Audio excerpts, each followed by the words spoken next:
Learning jazz guitar is overwhelming. There are so many things to practice, and if you focus on the wrong ones, you can waste years without any real progress. And I know because I did exactly that. But looking back, there are 5 simple exercises that would have saved me so much time, helping me play better solos, more interesting chords, and actually sound like jazz. Let me show you so you don't make the same mistakes that I did. Now, a lot of this is about not trying to practice everything, but staying practical, focusing on the things that actually build your skills. It's not about learning hundreds of scales or thousands of chords. It's about learning the right things in the right order. And the first thing I wish I'd learned from the start is about scale exercises. Most people get scale exercises completely wrong. When I started playing jazz, I was running scales, practicing patterns like groups of 4, and drilling arpeggio positions. But that's not what you need for jazz. Maybe that's not what you need for any kind of music. If you check out jazz solos, and you definitely should do that, you'll notice that arpeggios aren't separate from scales. They're built into the lines. They're part of the same thing, and they're not played as big position shapes. They're usually 1-octave arpeggios inserted into the solo lines. Now, I didn't realize this until I went to The Hague for a Barry Harris workshop, and Barry taught us to stop treating scales and arpeggios as separate exercises and instead connect the two. Practice vocabulary through scales, like the 1-octave arpeggios. That changed everything. Suddenly, I was working on things I actually needed when I was soloing. And in jazz, the best place to start is by learning to play diatonic arpeggios, because they're everywhere in every solo. And that's this exercise.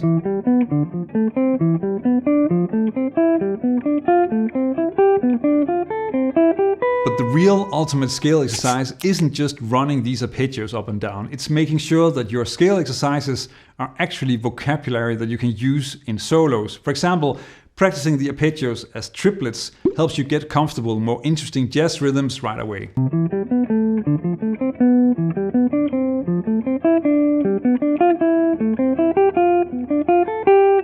Or take this approach, playing diatonic triads with an enclosure. I'm sure you can hear how this could be a great building block in a jazz lick.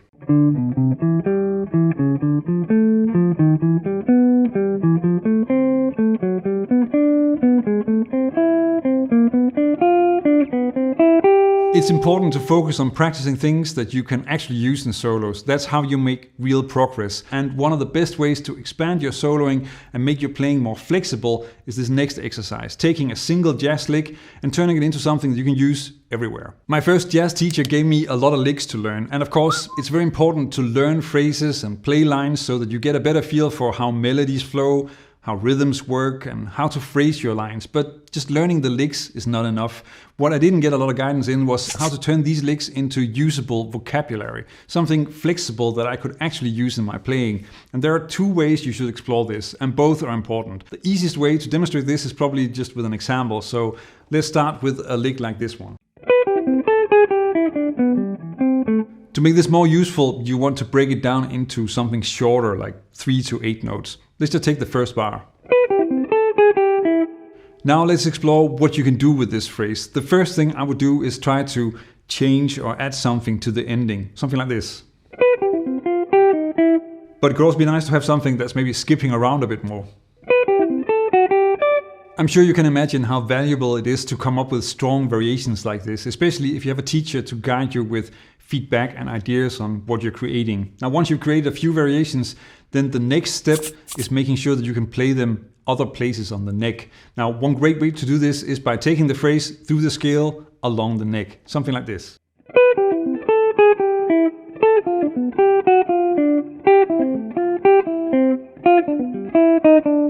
At first, don't worry about playing it in time. Just go rubato so that you have time to listen and find the notes. And then later, you can of course work on playing it in tempo. And you should take the same approach when applying the lick to a song. So here I'm slowly taking it through 8 bars of Take the A Train.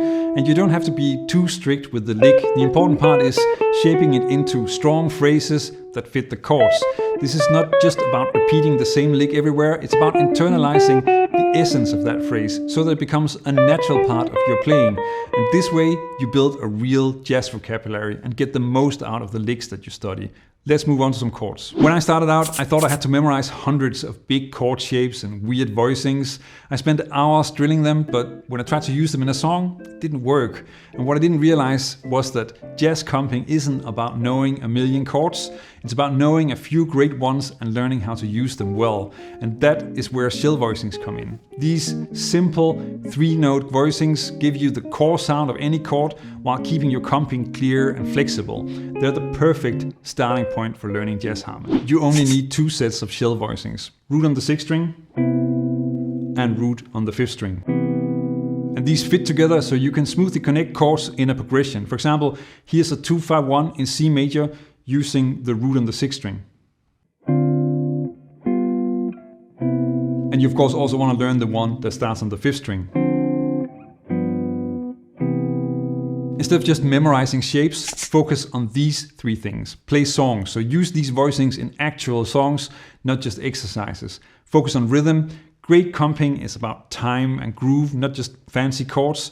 And split the chord so you can separate the bass note and the chord tones, and that's going to give you more to improvise with once you start using them. And here's an example of how you can split the chords on the 2-5-1. Once you're comfortable with shell voicings, then the next step is to take them through the scale, just like the arpeggios, because this helps you connect what you already know and makes it easier to add variations later.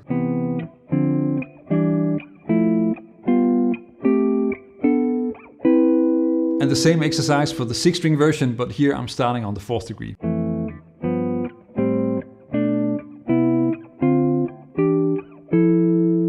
This foundation makes it so much easier to later explore rootless voicings, extensions and substitutions, but the key is to first play clear harmony with solid rhythm, because that's what really matters in jazz. Now let's explore an equally important skill for soloing. When I was just getting to the point where I could improvise over the chords, then I ran into another problem. I could play something on all the chords, but it didn't make sense as a solo. It was just notes and licks next to each other. But there is a way to start fixing that. And if you check out solos from great artists like this next example from a Joe Pass rhythm changes exercise, then they're not just on the chord. They're moving forward, something that is a huge part of the bebop sound.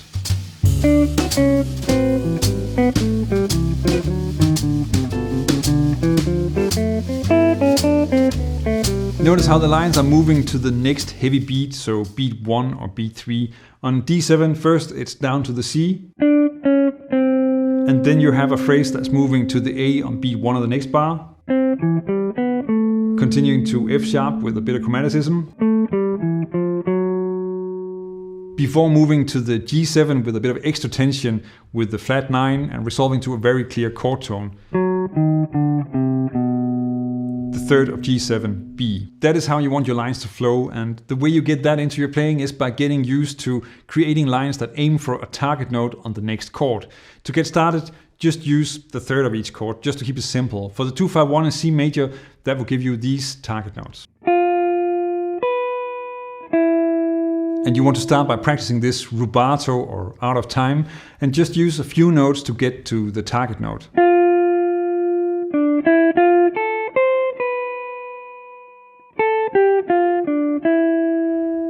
And notice that on the G7, it doesn't really matter that much if there's a huge skip after the target note, as long as it flows to the next chord, like this.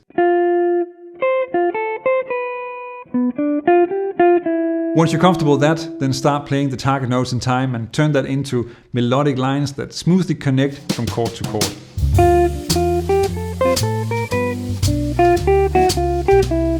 As you can tell, this isn't just about what note you play, it's about how you play them. A strong solo isn't just a series of licks, it's a story that moves forward phrase by phrase. Let's move on to a great exercise that completely transformed my playing. My teachers didn't really encourage this in the first years that I started studying jazz, and I think that's a pity because it is probably the fastest way to learn jazz. It's also one of the most fun and rewarding ways to practice, even if it can feel like a challenge at first. I'm talking about learning solos by ear and playing along with the recording.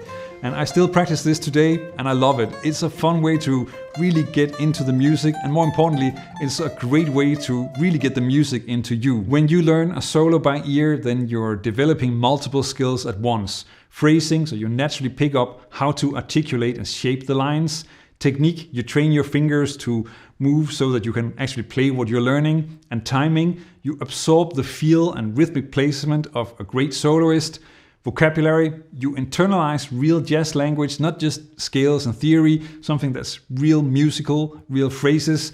And the best part, because you spend time figuring out the notes yourself, you don't need to practice them as much to play the solo. The important part is choosing the right solo. You don't want to start with something that's too fast or complicated.